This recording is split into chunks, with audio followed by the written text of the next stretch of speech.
हाल ही में मुख्यमंत्री योगी आदित्यनाथ और सपा के अखिलेश यादव के बीच एक वाकया को लेकर जंग छिड़ गई है। अभी तो इस वक्त वो वाकया मीडिया की सुर्खियां बना हुआ है। नमस्कार, मैं हूं स्वाति वर्मा, आप देख रहे हैं पब्लिक एशिया न्यूज। इस वक्त मेरे साथ मौजूद हैं पब्लिक एशिया के ग्रुप एडिटर मुकेश वत्स जी। मुकेश जी, स्वागत है आपका पब्लिक एशिया न्यूज में। धन्यवाद स्वाति। मुकेश जी, हाल ही में अखिलेश ने एक बयान दिया है जिसमें वो बोले हैं कि मठाधीश और माफिया में कोई फर्क नहीं। आखिर किसकी तरफ है उनका इशारा? स्वाति, आरोप प्रत्यारोप का दौर काफ़ी समय से उत्तर प्रदेश में देखने को मिल रहा है, जहां योगी आदित्यनाथ भी कई बार अखिलेश पर प्रहार कर चुके हैं। तो अखिलेश यादव ने भी उनको मठाधीश बोला है। तो जब मठाधीश उनको बोला तो सारे साधु संत नाराज हो गए। तो उसके बाद अखिलेश यादव ने प्रेस कॉन्फ्रेंस करके कहा कि मैंने उत्तर प्रदेश के मुख्यमंत्री योगी आदित्यनाथ को मठाधीश इसलिए बोला क्योंकि वो उत्तर प्रदेश की सरकार को मठ की तरह से चलाते हैं। जैसे मठ में मठाधीश बैठकर मठ चलाता है, वैसे ही वो उत्तर प्रदेश की सरकार को मठ की तरह से चलाते हैं। मैंने किसी साधु संत का अपमान करने के लिए ये बात नहीं बोली। अगर साधु संतों को ये बात बुरी लगी हो तो मैं उसके लिए माफ़ी मांगता हूँ। तो उन्होंने माफ़ी भी मांगी साधु संतों से, लेकिन उनका जो टारगेट थे वो बाबा योगी के लिए उन्होंने बोला। उन्होंने कहा कि बाबा जी जो है उत्तर प्रदेश की सरकार को मठ की तरह से चलाते हैं, इसलिए अखिलेश यादव का जो ये बयान आया तो चर्चा का विषय बन गया। स्वाति, तो मतलब उनका कहना क्या है कि जैसे उन्होंने कहा है कि मठाधीश और माफिया में कोई बहुत ज्यादा फर्क नहीं होता। उनका कहने का मतलब क्या कि जो बाबा लोग होते हैं सारे जो है माफिया होते हैं? नहीं, उनका कहना ये नहीं था कि माफिया होते हैं। जैसे मठ को चलाया योगी आदित्यनाथ जी माफिया हैं? मठ को जैसे चलाया जाता है उस तरह से उत्तर प्रदेश की सरकार को योगी आदित्यनाथ चला रहे हैं। उनका कहना है कि आप मठ में रहे हैं तब वहाँ मठाधीश थे, लेकिन आप उत्तर प्रदेश के मुख्यमंत्री हैं, इसको मठ ना समझें। इसको उत्तर प्रदेश के मुख्यमंत्री के जो दायित्व होते हैं उस तरह से सरकार चलाएं, ये कहना था अखिलेश यादव जी का। स्वाति, ठीक है। वही एक बयान में योगी जी ने भी अखिलेश के लिए कुछ बोला है कि औरंगजेब की आत्मा इनके अंदर घुस गई है। क्या मतलब है इन सबका मुकेश जी? देश की राजनीति आखिर किस ओर जा रही है? देखो, अभी पीछे योगी जी ने कई जनसभाएं हुई हैं उत्तर प्रदेश में, क्योंकि उत्तर प्रदेश में 10 सीटों पर उपचुनाव होना है। साथी, उपचुनाव को लेकर दोनों पार्टियां एक दूसरे पर इस तरह के आरोप प्रत्यारोप का दौर चल रहा है, बोल रहे हैं। तो अभी पीछे जो है योगी आदित्यनाथ जी ने औरंगजेब से तुलना की थी अखिलेश यादव जी की, तो इस बात पर भी समाजवादी पार्टी भड़क गई थी और कहा कि इस तरह के जो बयानबाजी जो है योगी आदित्यनाथ जी देते हैं उनको शोभा नहीं देता।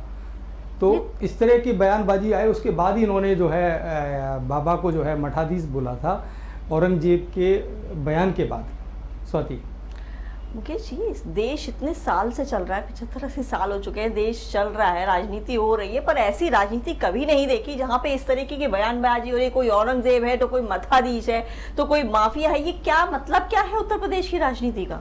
स्वाति, देश की आज़ादी के बाद राजनीति में इस तरह के आरोप प्रत्यारोप पहले भी लगते रहे हैं। ऐसा नहीं है कि आज ही देखने को मिला है, ये आज ही सुनने को मिल रहा है हम लोगों को। ये आरोप प्रत्यारोप का जो दौर होता है ना स्वाति, पक्ष और विपक्ष की जो पार्टी होती है आपस में एक दूसरे को टारगेट करती है, और यही राजनीति है स्वाति। यही राजनीति से जो है ये वोट हासिल करते हैं, लोगों पे अपने कमांड करते हैं, लोगों के दिल को जीतते हैं। कोई अगर अखिलेश यादव को औरंगजेब बोलेंगे तो हिंदू के लोग खुश हो जाएंगे, और वो मठाधीश बोलेंगे तो लोग समाजवादी के लोग खुश हो जाएंगे। मतलब अब इस तरह की जो है बातें जो हैं वो चलती रहती है। ठीक है ओके जी, ठीक है, मतलब एक दूसरे पे इस तरह से वो लगाना वो एक अलग होता है, लेकिन राजनीति तो विपक्षी पार्टी या पार्टियों के बीच उनके कामों को लेके होनी चाहिए कि भाई उस पार्टी ने ये काम किया वो काम किया। यहाँ तो औरंगजेब तो किसी को माफिया बनाया जाए, मेरे ये कुछ समझ नहीं आ रहा कि किधर जा रही। खैर, अच्छा, इधर अखिलेश ने ये भी कहा है कि उत्तर प्रदेश सरकार फेक एनकाउंटर करती है, और डाटा खंगाला जाए तो सभी ज्यादातर एनकाउंटर फेक ही किए गए हैं। इस पर क्या कहना चाहेंगे आप? स्वाति, जब से उत्तर प्रदेश में योगी आदित्यनाथ जी की सरकार बनी है तब से जो है हाफ एनकाउंटर का एक सिलसिला शुरू हुआ।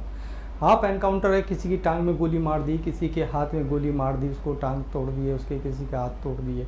तो इस तरह के जो एनकाउंटर हुए हैं लगातार, और वो हर जिले में बहुत बड़े पैमाने पे हुए, तो समाजवादी पार्टी के लोग, समाजवादी पार्टी के नेता स्वयं पूर्व मुख्यमंत्री अखिलेश यादव जो है सरकार को टारगेट करते रहे कि एक समुदाय विशेष के प्रति जो है ये फेक हाफ एनकाउंटर कर रही है सरकार, और ये जानबूझ के कर रही है सरकार। क्यों करेगी सरकार जानबूझ के एनकाउंटर? टारगेट जी कर, वो तो जो लोग हैं, माफिया हैं, जो गलत लोग हैं, उनको भाई उनको सजा दिला रही है, मारने की कोशिश कर रही है। फेक एनकाउंटर कहाँ हो रहा है? देखो स्वाति, उत्तर प्रदेश में जितने भी ये हाफ एनकाउंटर किए हैं सरकार का, जैसे हम सरकारी जो अपने पुलिस विभाग में अफसर उनसे बात करते हैं, तो वो उनका यही कहना है कि ये जो जितने भी लोगों को ये पकड़ते हैं और वो भागने की कोशिश करता है, तो हम उसके जो है टांग में इसलिए गोली मार देते हैं क्योंकि वो छोटा सा अपराधी है, उसको हम ज़्यादा उसको सीने पे गोली नहीं मारते जिससे कि वो मर जाए, तो भागे ना, इसलिए हम उसके टांग में गोली मार देंगे जिससे गिर जाए और हम उसको तुरंत दबोच लें। अब वो ये जो इनामी बदमाश होते हैं 25,000 का, 30,000 का, 50,000 का, यहाँ तक कि 1 लाख रुपए के जो इनामी बदमाश हैं, इस तरह के बदमाशों को जो है हाफ एनकाउंटर बोलते हैं इसको, हाफ एनकाउंटर वो करते हैं पकड़ने के लिए। वो भाग रहा है क्योंकि भागेगा तो कहीं पुलिस को ना मार दे, तो इसको एनकाउंटर होने का उसको ये कहा जाएगा कि भाग ना पाए। एनकाउंटर मतलब तो हो गया कि मतलब गोली मारी पैर में और फिर इधर उधर करके मार दिया, तो हाफ एनकाउंटर बोल रहे ना, वो भी कहाँ एनकाउंटर थोड़ी बोल रहे हैं, हाफ एनकाउंटर है वो बोल रहे हैं। अच्छा, वहीं योगी जी ने कहा है कि जब जब सपा को शक्ति दी गई है, उन्होंने हमेशा भस्मासुर की तरह शक्ति का दुरुपयोग किया है। क्या राय है इसके बारे में आपकी? देखो स्वाति, भस्मासुर की तरह अगर शक्ति का इस्तेमाल करेंगे तो भस्मासुर तो खुद ही भस्म हो गया था। अगर ये इस तरह से अगर इनके अंदर भस्मासुर की आत्मा आ गई है तो उसका तो कोई इलाज है ही नहीं स्वाति, तो खुद ही गिर जाएगी सरकार, खुद ही इनके आने वाला जो टाइम है, आप जो इन्होंने अच्छा किया लोकसभा में, अच्छी सीटें आई, अगर ये दुरुपयोग करेंगे ना स्वाति, तो आने वाला 2027 का जो चुनाव है उसमें खुद साफ हो जाएंगे सपा। अगर ये नहीं करेंगे, जैसा सरकार कह रही है, मैं नहीं कह रहा, ये बात सरकार बोल रही है, जो करेगा वो भस्मासुर, अगर इनको बोला गया है तो भस्मासुर खुद ही भस्म हो गए थे अपनी शक्तियों के आगे स्वाति। बिल्कुल। वहीं आज राष्ट्रीय लोक दल के अध्यक्ष व विकास और उद्यमिता मंत्री जयंत चौधरी ने कहा कि यूपी पुलिस का इतना खौफ होना चाहिए कि अपराधी खुद ही धराशायी हो जाए। एक तरफ अखिलेश जी बोल रहे हैं यूपी में फेक एनकाउंटर हो रहे हैं, तो इधर जयंत चौधरी बोल रहे हैं कि यूपी पुलिस का खौफ होना चाहिए। मतलब क्या है दोनों का मुकेश जी? तो देखिए, मतलब साफ है, अखिलेश यादव जी के साथ भी अलायंस रहा है जयंत चौधरी जी का, और उस समय भी जो है कई बार उन्होंने इस तरह के बयान दिए कि पुलिस जो है अपना सही काम करे तो शायद अपराध ना हो और अपराधियों पे शिकंजा कसा जाए। उनका यही कहना है स्वाति कि उत्तर प्रदेश की सरकार इतना खौफ पैदा कर ले अपराधियों के लिए। अब वो खौफ तो पैदा स्वाति इसी से होगा कि जब हम अपराधी को पकड़ेंगे, भाग रहा होगा तो मारेंगे, भाई वो उल्टा पुलिस पे वार कर सकता है, अब उसको एनकाउंटर करेंगे, अब तो खौफ होगा पैदा।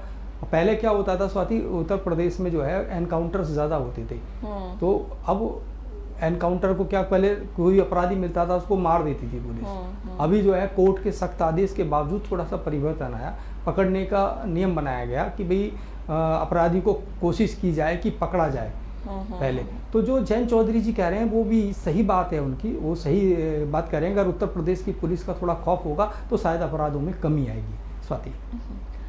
चलिए मुझे एक चीज़ बताइए कि अभी आपको क्या लगता है कि उत्तर प्रदेश की डोर किसके हाथ में जाएगी? मतलब किस तरफ ये उपचुनाव की जो 10 सीटें हैं वो किसके पलड़े में ज़्यादा जाएंगी? क्या लगता है आपको?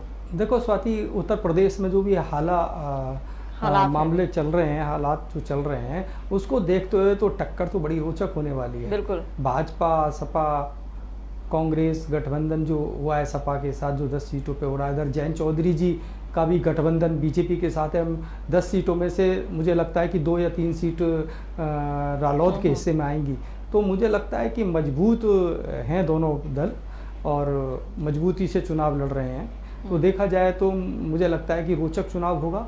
और सीटों को तो अभी इस तरह से नहीं कहा जा सकता कि किसको कितनी सीटें मिलेंगी, अभी घोषणा होनी है चुनाव की, उसके बाद प्रत्याशियों के नाम सामने आएंगे। जब प्रत्याशियों के नाम सामने आएंगे तो स्वाति हम इस पर चर्चा करेंगे।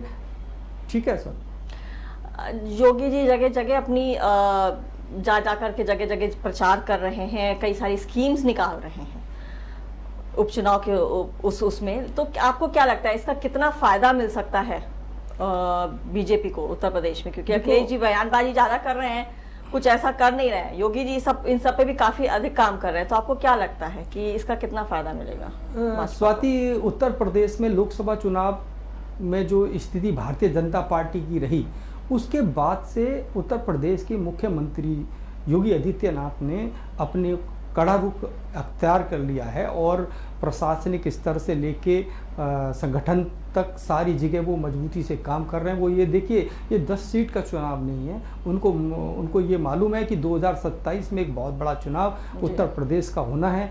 उत्तर प्रदेश के चुनाव को देखते हुए उन्होंने अपना कार्य शुरू कर दिया है। युद्ध स्तर पे जहाँ जहाँ वो खामियां थी, कमियां थी, उनको दुरुस्त किया जा रहा है और सरकारी तंत्र को मजबूत किया जा रहा है और पब्लिक के काम किए जा रहे हैं, विकास की योजनाओं पे काम किए जा रहे हैं, जिससे कि जब वो 2027 के चुनाव में उतरे तो लोगों को ये कहने का मौका ना मिले कि कोई चूक योगी आदित्यनाथ से हो गई।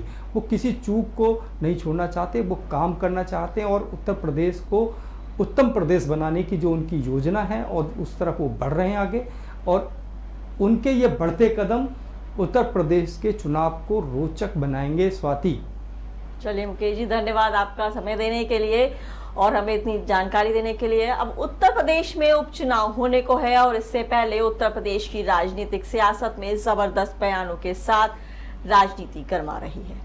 योगी तो कभी अखिलेश तो कभी राहुल एक दूसरे पर वार करते नजर आ रहे हैं। आने वाला उपचुनाव किस पलड़े पलटेगा, ये तो उपचुनाव होने के बाद ही पता लगेगा। ऐसी तमाम खबरों के लिए देखते रहे पब्लिकेशन न्यूज़।